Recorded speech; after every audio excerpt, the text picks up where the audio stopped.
Namaste and welcome to Mike's Organic Cafe. Today we're making an Indian Christmas sweet curls called kulkuls using organic ingredients. Ingredients are 4 cups of unbleached white baker's flour, half a teaspoon baking powder aluminium free, 1 tablespoon cold unsalted butter cubed, 2 large eggs beaten in a small separate bowl, a 1/4 cup monk fruit icing sugar, 1 cup coconut milk, coconut oil for frying, 1 cup erythritol sugar substitute, 3 to 4 tablespoons of water as needed, and a 1/4 teaspoon of sea salt.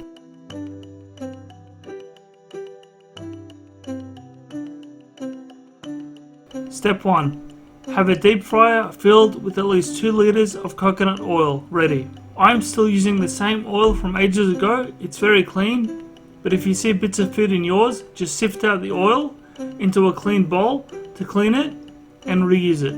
It doesn't need to be thrown out. It's not like fast food mixed oils that end up smelling worse than a rotting garbage can. In your dough mixer bowl, mix the flour and baking powder and sea salt first.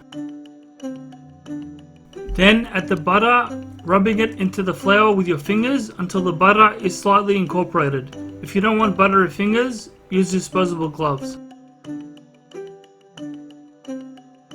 Step 2. Place the bowl onto the machine with the dough hook attachment.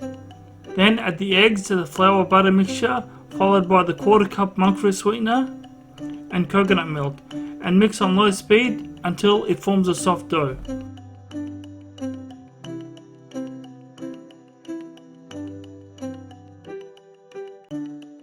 Step 3.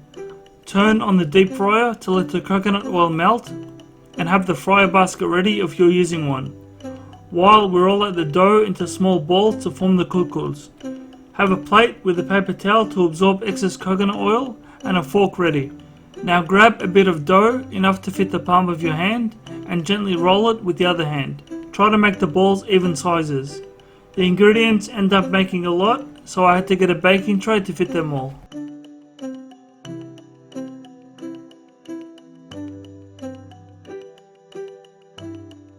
Step 4. Once the frying pot has melted the coconut oil, dip the fork in to grease it. Make sure you let the oil drip off before attempting to make the kulkuls.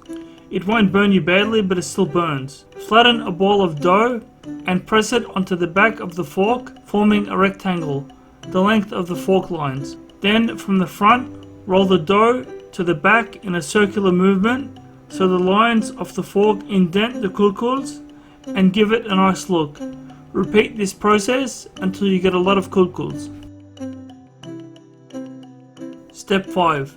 Fill the frying basket with as many as it'll fit, but don't overcrowd it. Then begin to fry the kulkuls in batches.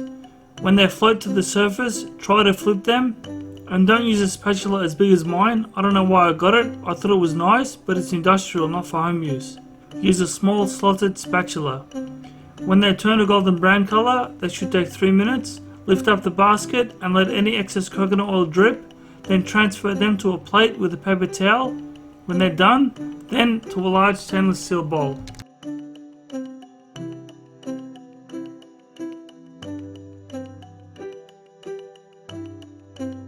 Step 6. Grab a frying pan and put the erythritol and water on medium-high heat. Let it heat, stirring gently with a whisk until the erythritol is dissolved fully in the water. Because we're not using processed sugar, it won't caramelize, but it will stick to the kulkuls, so don't worry, and they will be very sweet. Add the kulkuls to the syrup once it's melted for 20 seconds each side, then flip them with a pair of tongs, easiest way. I should follow my own advice.